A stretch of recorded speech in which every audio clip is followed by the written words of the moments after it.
Hey, I'm Gavin Rossdale, and you're watching Fuse on Demand. Get it when you want it.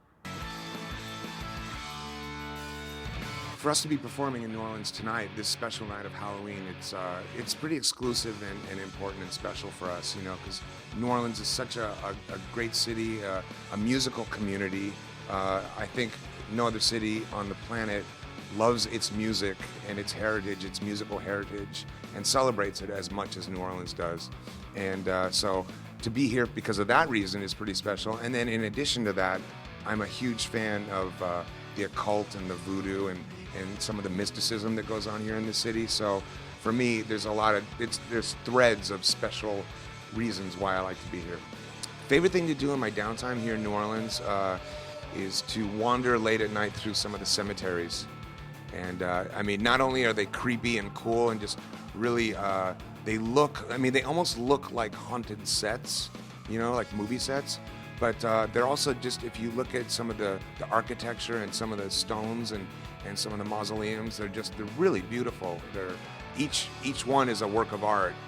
And so that's really kind of a nice thing to do and walk around. You don't get to see that in many other cities. It is Halloween in New Orleans, which is, you know, the voodoo capital of the world. A lot of occult happening here, a lot of magic happening here.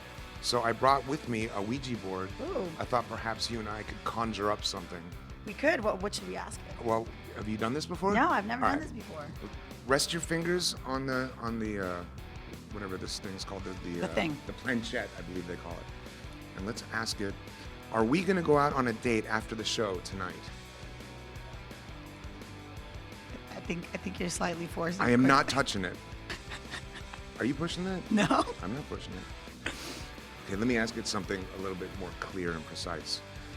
Do you think that we're going to go on a date eventually? Yeah. It's not looking good for me. It's saying no. It is.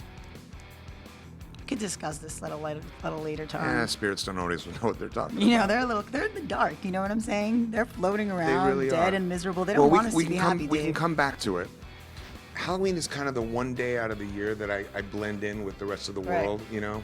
I'm really excited to see all the costumes out there and all the festivities out there, and hopefully we'll bring some of that up on stage with us.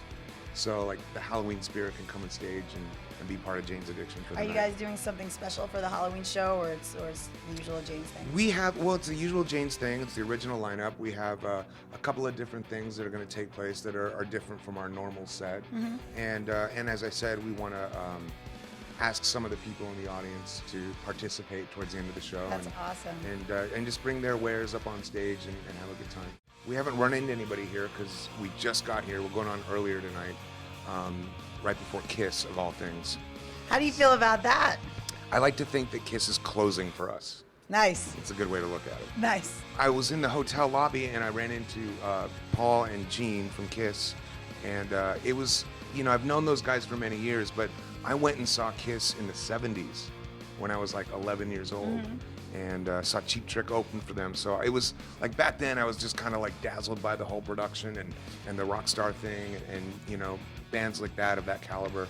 And to be here on Halloween playing a show with Kiss is badass. kind of a dream come true. Pretty badass. Yeah, That's sexy stuff. it's Dave. pretty. You heard it here first.